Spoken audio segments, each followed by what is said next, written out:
Sebagai pintu masuk di ujung selatan Pulau Sumatera, Lampung adalah provinsi yang sibuk. Lebih dari 9 juta jiwa penduduknya bergerak menggulirkan roda perekonomian.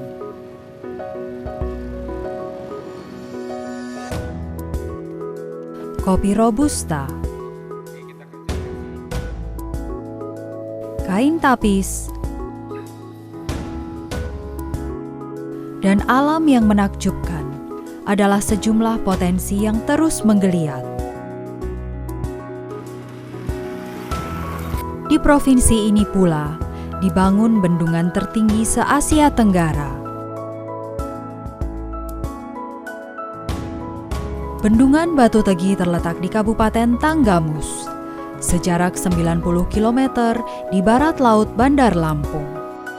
Danau buatan seluas 21 km persegi ini menampung aliran dari 3 sungai besar, Wai Sekampung, Wai Rilau, dan Wai Sangarus, dengan wilayah tangkapan air lintas 4 kabupaten, Pringsewu, Tanggamus, Lampung Tengah, dan Lampung Barat.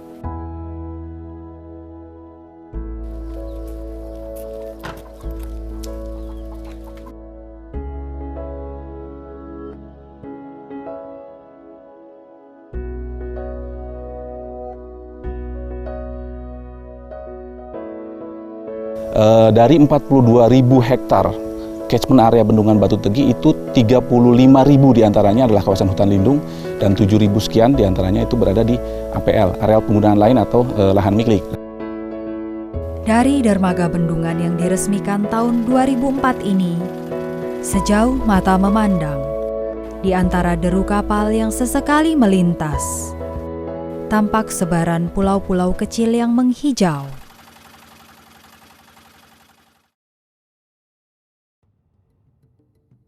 Di salah satunya, kita bisa menemukan sumber mata air Wai Rilau, tersembunyi di balik rimbunan hutan perawan.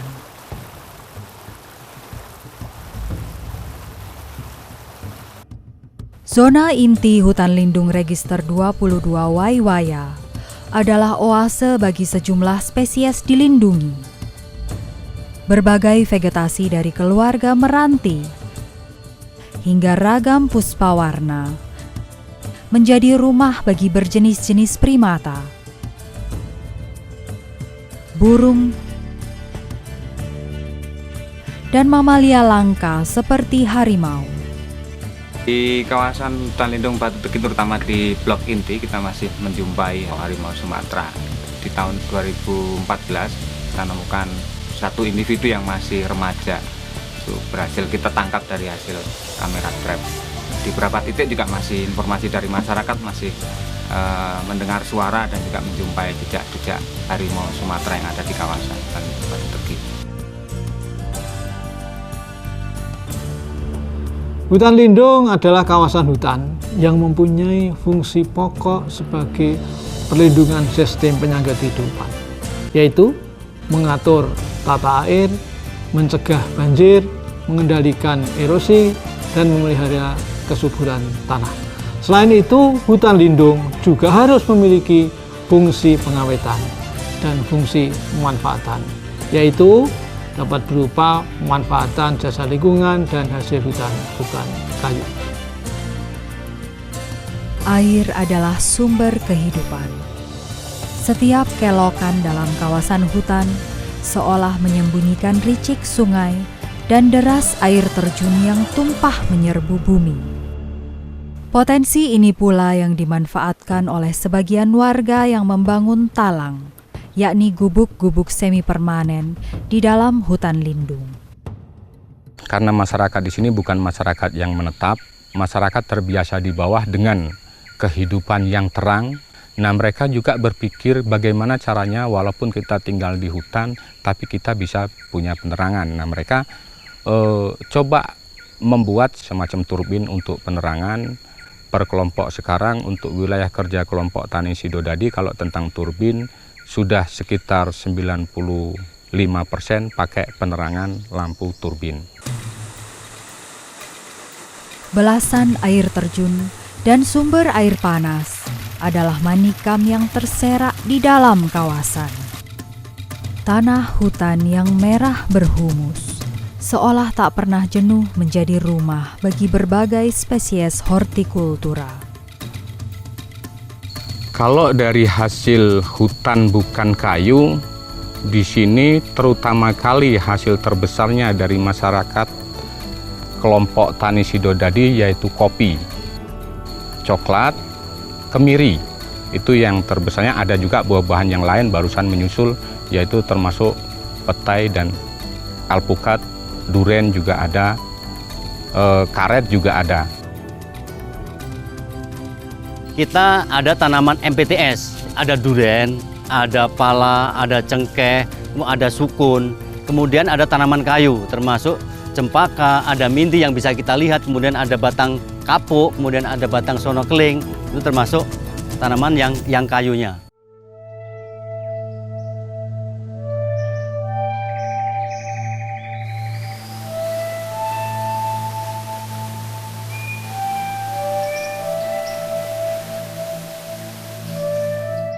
Tetapi, alam yang subur bukan hanya surga bagi satwa. Ia juga magnet bagi manusia. Ketika kami masuk tahun 2011, penafsiran citra itu terlihat 75% dari 58.000 areal kelola KPH Batu Tegi itu sudah digarap oleh masyarakat. Sementara kondisi hutan lindung di sana itu sangat mendukung sekali suplai air ke bendungan ini. Kalau itu rusak, maka suplai tidak akan stabil, akan terjadi fluktuasi antara musim kemarau dengan musim penghujan. Tahun ini, akibat kemarau panjang, dari elevasi maksimal di bulan Juni lalu, muka air bendungan Batu Tegi turun hingga 20 meter. Bendungan Batu Tegi merupakan salah satu bangunan vital di Provinsi Lampung karena kontribusinya untuk Provinsi Lampung cukup besar. Yang pertama, fungsi utama adalah untuk pengairan irigasi sawah. Paling tidak ada 4-5 kabupaten yang dilewati disuplai airnya oleh irigasi Batu Tegi. Kemudian yang kedua, di bendungan sendiri ada PLTA. Dan juga airnya itu juga dimanfaatkan menjadi sumber air bersih.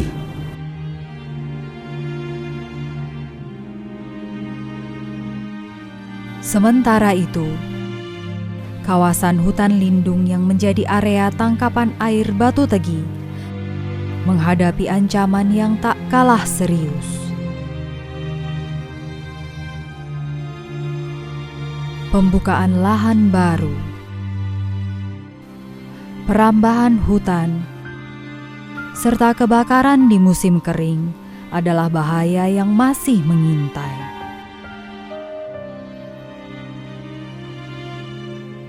Di sisi lain, sebagian produksi kopi Lampung yang kesohor berasal dari kawasan hutan lindung. Tiap tahunnya yang bisa kita andalkan tiap tahun adalah kopi. Kopi yang bisa kita hitung hasilnya per tahunnya per hektar kisaran 1 sampai 1,5 ton per hektar.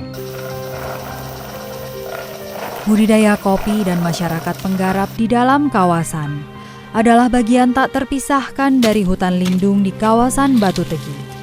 Diperlukan strategi pengelolaan hutan yang tersendiri untuk tetap dapat melestarikan fungsi hutan tanpa mengesampingkan kepentingan masyarakat.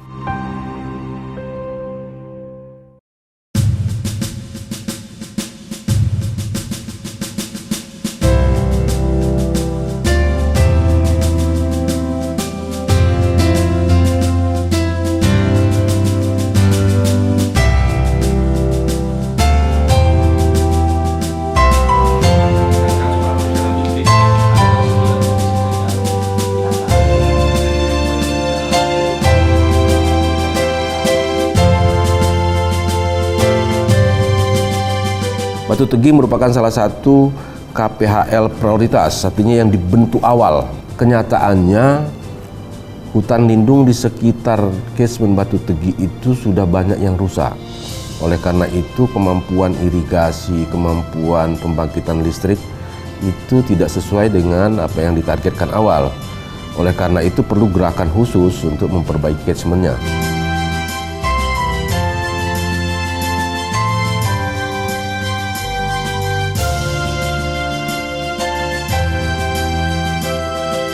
Untuk mengembalikan fungsi hutan lindung di Catchment Batu Tegi harus diperankan oleh semua pihak. Tetapi sekali lagi basisnya adalah pemberdayaan masyarakat setempat. Jadi kita ingin apa aspirasi masyarakat setempat, yang penting adalah hutannya berfungsi dan masyarakatnya sejahtera. Jadi tidak boleh ditinggalkan aspirasi masyarakat setempat.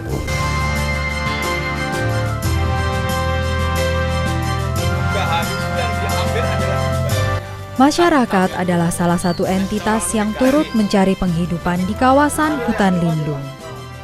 Keberadaan mereka perlu dipandang positif sebagai pemangku kepentingan yang dapat terlibat aktif dalam melestarikan fungsi hutan.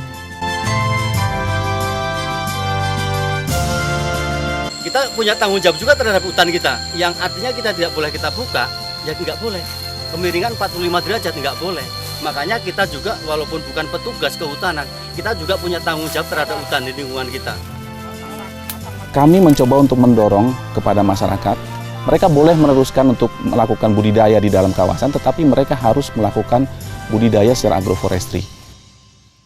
Dengan mendorong aktivitas tumpang sari, berupa penanaman spesies berkayu multiguna atau MPTS, masyarakat diharapkan dapat memperoleh manfaat dan keuntungan dari hasil hutan non-kayu yang tak hanya terbatas pada kopi. Selain itu, pihak KPHL Batu Tegi juga menerapkan strategi kemitraan dengan masyarakat penggarap hutan untuk mendorong keterlibatan mereka dalam menjaga fungsi tangkapan air di hutan lindung. Terdapat 3 bentuk kemitraan dengan sistem bagi hasil yang sudah dan sedang dijalankan, yakni dengan memberikan bantuan bibit saja, memberikan bibit disertai biaya penanaman, dan yang ketiga, dengan memfasilitasi petani mulai dari tahap persemaian hingga kelak penanaman. Awal kami ikut dalam kemitraan ini, sebenarnya kami ingin sekali mendapatkan ketenangan dan keamanan dalam kami berusaha. Karena dalam wilayah kawasan itu tidak boleh adanya kelompok tani ataupun masyarakat yang berdomisili atau bertempat tinggal di situ. Kemitraan ini adalah bibit pala, karena itu memang permintaan dari anggota kami sendiri. Dengan melihat kedepannya tentang tanaman pala merupakan salah satu komoditi yang kami anggap mampu untuk mendukung kesejahteraan kami.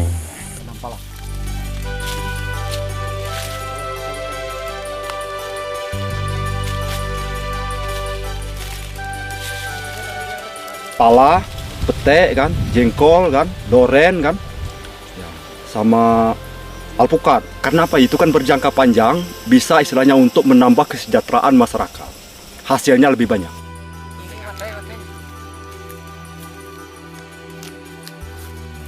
Kalau untuk keluasan lokasi pembibitan kita ini lebih kurang 1/4 hektar. Semuanya dari masyarakat, Mbak. Jadi KPH hanya menawarkan bibit apa yang dibutuhkan oleh kelompok tani kemitraan warga makmur, sehingga kami memutuskan minta bibit yang 5 macam ini.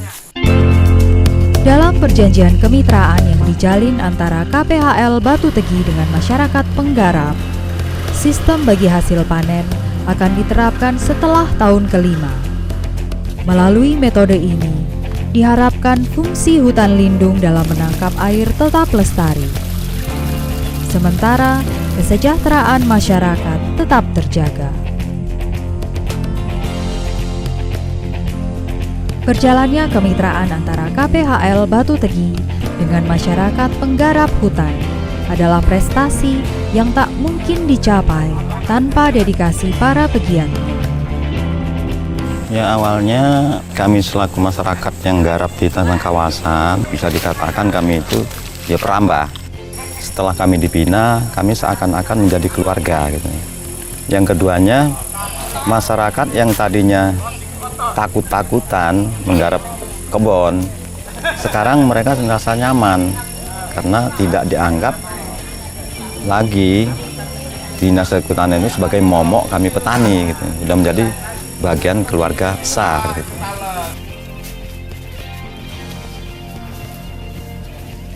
Pola pendekatan yang saya lakukan saat ini dari talang ke talang, saya bermalam, dari talang ke talang, saya mengadakan sosialisasi sehingga masyarakat juga kan merasa bahwa dari petugas kehutanan selaku kepala resortnya membina, membimbing, mengarahkan mereka, dan mereka juga ya akhirnya ada timbal baliknya dengan kita selaku dari pihak kehutanan. Mereka merasa ya nggak enak kalau mereka mau melakukan pelanggaran. Nah, di sini saya merasa nyaman setelah dengan adanya berdirinya KPH. Mungkin istilahnya untuk saya menempuh izin-izin tersebut, istilahnya agak ringan gitu, Bu. Setelah adanya KPH. Dan mungkin kalau tanam tumbuh di Sumber Makmur ini setelah adanya KPH, berkat kerjasama di antara KPH dan kepala resor segala macam, ini berangsur-angsur baik, Bu.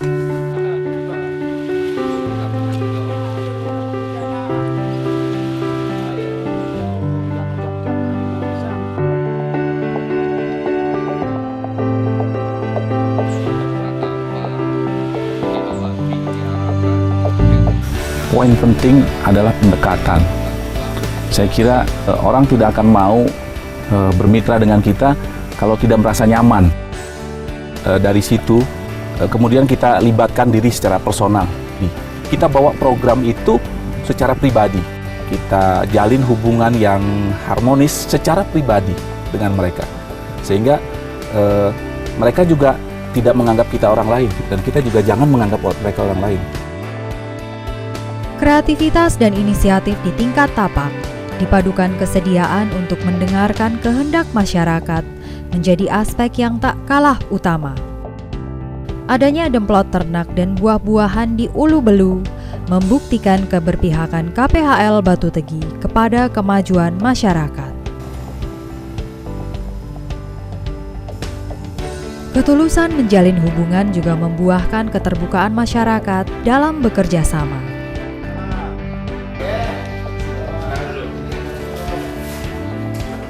Kini, KPHL Batu Tegi tengah mendorong optimalisasi produksi oleh-oleh khas hutan lindung Batu Tegi, seperti madu hutan dan gula aren jahe bersama masyarakat penggarap. Sejumlah bantuan juga digelontorkan kepada pengrajin langsung. Ya, selama saya bikin gula aren itu ya, dari awal masuk sini bikin gula aren, ada ini penyuluhan dari KPH Batu Tegi ya, terbantu sekali, merasa ringan lah bebannya dibantu sama KPH. Bantuannya ya wajan, kompor, tabung, terus timbangan, vacuum sealer, sama blender. Pemasaran ya, terus saya kalau ke kantor kan selalu dikasih solusi sama Pak Indra. Masalah pemasaran itu kan, ada yang masarin, ada yang ambil gulanya juga. Mendorong kemandirian ekonomi masyarakat setempat tanpa meninggalkan kelestarian fungsi hutan lindung memang adalah salah satu cita-cita KPHL Batu Tegi. Di lain pihak, saya berharap petani juga peduli bahwa ini adalah kawasan hutan lindung. Ini adalah kawasan hutan lindung yang memberi manfaat bagi jutaan orang di bawah. Airnya diharapkan oleh petani yang berada di bawah. Oksigennya bermanfaat untuk banyak orang. Saya berharap petani seperti itu.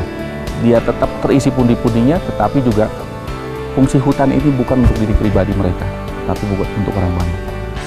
Itu tantangan bagi kami untuk mendorong mereka supaya punya pemikiran seperti itu.